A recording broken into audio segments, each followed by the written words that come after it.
শুভ সকাল বন্ধুরা, তোমরা সব কেমন আছো? আশা করছি সবাই ভালো আছো, আমিও খুব ভালো আছি।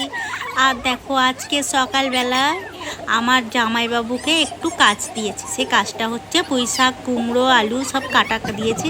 আর আমার জামাইবাবু কত সুন্দর সব দেখো ছোট ছোট করে কেটে দিচ্ছে।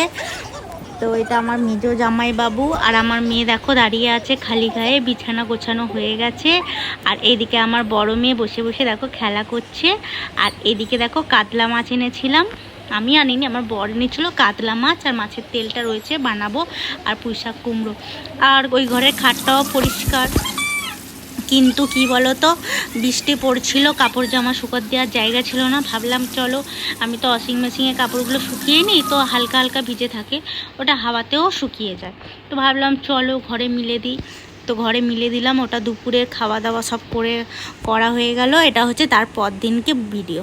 তারপর দিনকে বলতে এটা হচ্ছে রাধা অষ্টমীর আগের দিনের ভিডিও ছিল। তারপরে রাধা অষ্টমীর পর দিনকে দেখো আমি আবার একটু ভিডিও বানিয়েছি। তো আমি বেশি ভিডিও বানাতে পারিনি, বুঝতেই পারছো, ঘরের সমস্ত কাজ করা, দুটো বাচ্চা সামলানো, রান্না বান্না, ঘর পরিষ্কার করা, সমস্ত কিছু আমার দায়িত্বর মধ্যে। তো আমার যতটা সময় হয় তার মধ্যেই আমি একটু করে ব্লগ বানাই, আর মাঝে মাঝে একটি করে ছাড়ি। এবারে চেষ্টা করব প্রত্যেক দিন না হলেও সপ্তাহে 3-4টে ব্লগ দেওয়া। আর দেখো পুজোর ফুল সাজিয়েছি, তো তাই ডালাটা তোমাদেরকে দেখাচ্ছি, কত সুন্দর দেখতে লাগছে দেখো। এটা হচ্ছে ঠাকুরের ফুল, রাধা অষ্টমী পুজো হবে, তো ঠাকুর মশাই বলেছে সাদা ফুল আনতে, তো সাদা ফুল এনেছি।